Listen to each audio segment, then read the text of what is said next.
Welcome to Donmar TV News Channel. Okay, patapos na ng patapos ang eleksyon.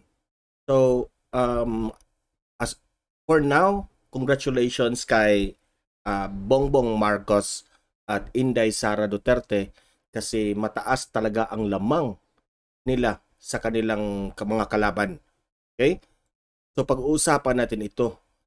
Ogie Diaz, nag-viral itong kanyang pinost sa Facebook. Ito ay yung mga plataforma ni Bongbong Marcos. Okay? Pinost niya. Okay, explain natin yan. Itong tatlong picture na ito, kinumpare ito. No? Ito yung mga sinasabi ni Mayor Isko Moreno, Manny Pacquiao at Leni Robredo sa pagkita nila sa result ng eleksyon, no? Ito yung mga official statement nila. At itong si Bongbong Marcos nagpapasalamat rin sa mga kalaban niya. Explain natin yan lahat, okay? So, for the meantime, no, bago ang lahat, mag-like muna at i-share itong video na ito para kakalat ito sa mga BBM supporters at sa friends and families natin para naman malaman nila ang mga latest updates tungkol kay Bongbong Marcos, okay? At sa mga galawang pampolitiko na rin, okay? So, ito na nga. Si Ogie Diaz, nag-post siya nito sa kanyang Facebook na shinare niya yung mga plataforma ni Bongbong Marcos. Okay, ito yung sinabi niya. Sa mga nagtataka kung bakit walang plataforma, ito po, meron naman, pakibasa na lang po at tila magaganda naman. Let's all pray na matupad para sa taong bayan, para sa 31 million supporters ni BBM. Pakishare na lamang po para laging lalabas itong post na ito every anniversary sa timeline nyo to remind all of us and para malagyan din natin ng check kung alin sa mga naipangako ang natupad naman.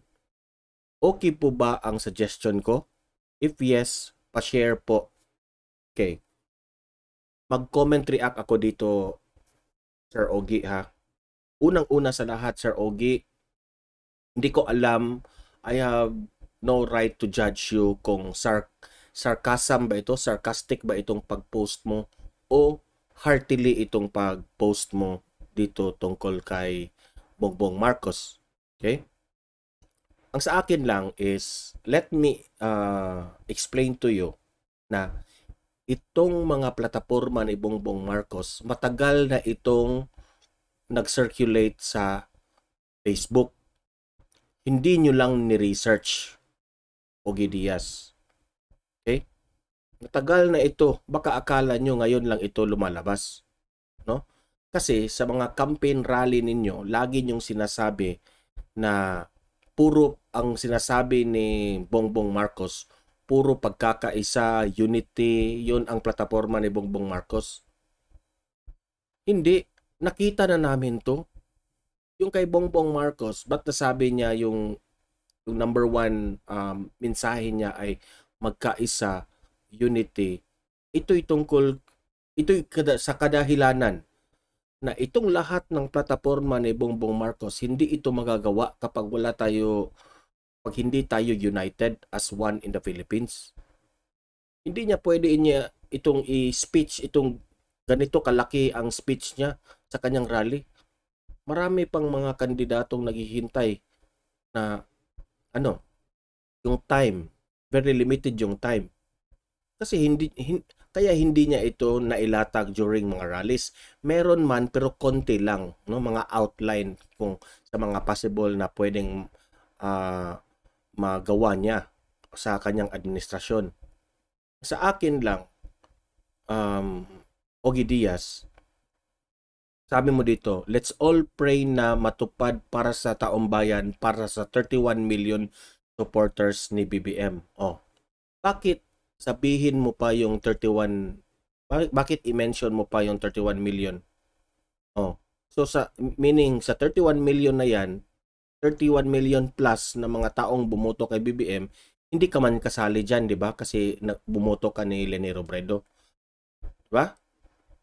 Sana ang linagay mo dito, let's all pray na matupad para sa taong bayan, para sa ating lahat. Ganun na lang sana yung sinabi mo. Hindi, wag mo na sabihin para sa 31 million. No?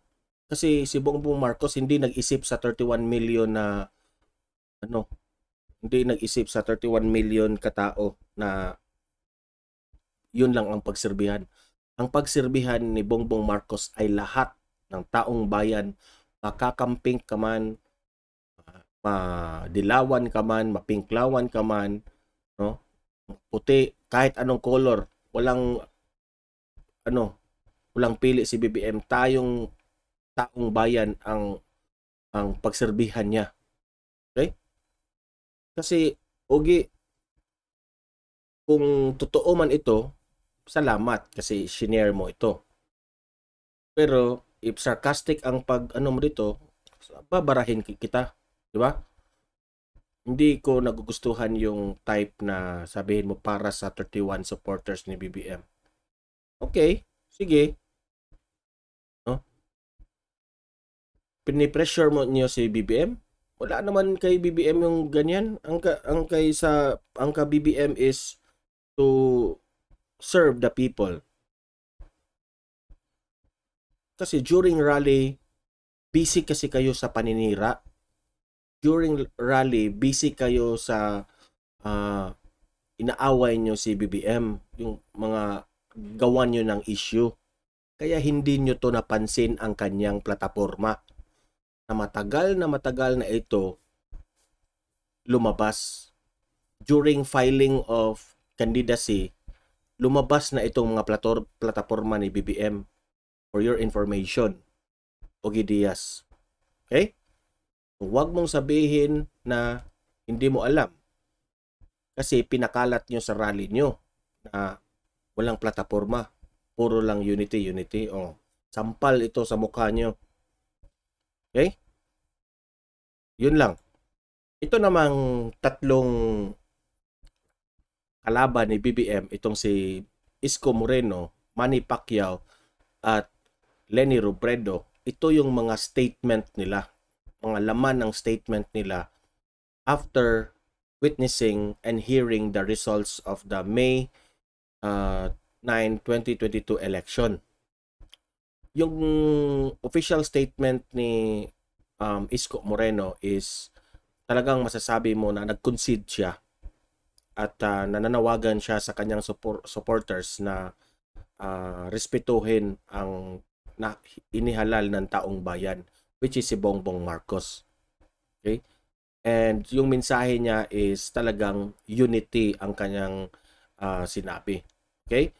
Dati, itong si Isko Moreno ay binubuli rin niya yung unity na word from Bongbong Marcos. Pero ngayon, siya na ang nagsabing unity. Oh, ayan.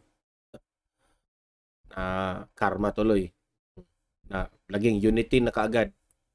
Ito namang si Manny Pacquiao, nagpapasalamat sa kanyang, unang-una sa kanyang pamilya, nagpapasalamat sa kanyang asawa na si Jinky Pacquiao, at nagpapasalamat din siya sa mga taong bumoto sa kanya sa Mindanao, Visayas, especially kasi maraming bumoto niya doon. At ang sabi ni Manny Pacquiao, he is willing to support the BBM administration. So magandang naman kay Manny Pacquiao. I respect Manny Pacquiao for that, for doing those statements. Okay? And sabi niya na if bigyan siya ng tsansa, willing pa rin siyang tutulong sa taong bayan, no? Under the BBM administration. So maganda itong sinabi ni Pacquiao. Pero itong si Leni Robredo, wala pang official statement na nag-concede, na na-accept niya na talo siya. Ano yung sinabi? Hindi pa tapos ang laban. Nag-uumpisa pa lang. Mga ganong nga sinabi ba? So, Leni, baka for the following days, ma-accept mo na natalo ka talaga. Kaya nga nag-iingay yung mga supporters nyo sa Bonifacio. Kasi dahil sa'yo, hindi ka pa nag-concede. Baka mas mapayuhan mo, madisiplina mo yung mga supporters nyo na learn to accept defeat. Okay? Ikaw lang naman ang nagsabi niya noon na dapat kapag tatakbo ka, learn to accept defeat, di ba? Yan ang sinabi mo kay Bongbong Marcos noong 2016. Pagka sa 2020, sinabi mo na dapat si Bongbong Marcos will accept defeat. So ngayon, isasabi ko sa inyo yung sinasabi mo. Leni Robredo, learn to accept defeat. Okay? Kasi yung mga galawan nyo na hindi kayo makatanggap, you are the second highest ranking official at hindi ka rumirespeto sa batas natin na kung sino yung majority na binoto ng taong bayan, yon ang ating irespeto at gawin nating presidente. Okay? So Lenny, lawyer ka pa naman, please respect the law. Yun lang ang masasabi ko sa inyo. Okay? Huwag ka nang laban-laban dyan. Okay. Pero itong si Bongbong Marcos, ito yung sinabi. BBM pinuri ang mga katunggali na nag-concede at nirespeto ang nais ng mga nakararaming Pilipino. Okay. So for short, nagpapasalamat si BBM sa mga kanyang kalaban sa vice presidential ba yan, sa kalaban ni Inday Sara or sa kanya, sina Isko Moreno, Manny Pacquiao at lahat ng mga presidential aspirant na nag-concede. Nagpapasalamat si Bongbong Marcos. He highly appreciate those leaders na nag-congratulate sa kanya. Okay? Pero ewan ko kay Leni Robredo if ano ba yan? Mag-concede ba yan? Baka hindi. Ano yan? Mag-people power yan. EDSA. Baka, ha? Reaction ko lang yan. Comment ko lang yan. Baka na. Kasi yung mga galawan niya hindi maka-accept. Vice President pa naman ng Pilipinas. No? So, she deserves what she deserves. Na, ano talaga, hindi siya karapat-dapat sa kanyang pwesto niya ngayon at hindi siya karapat-dapat maging presidente dahil wala siyang word na peace. Kasi if peaceful ang intention niya, mag-concede siya. Diba? Yan lang naman ang ating gusto sa taong mga Pilipino, yung peaceful na election at peace tayo lahat sa Pilipinas. Kasi yan ang demokrasya na ating isinsulong. Okay? So hanggang dito na lang itong video na to. Like and share this video para kakalat ito sa mga BBM supporters at sa friends and families natin. Like. Tapos na. And subscribe to my channel Don Mar TV para updated na rin kayo sa mga latest galawan ng pampolitiko. Okay? And congratulations Bongbong Marcos.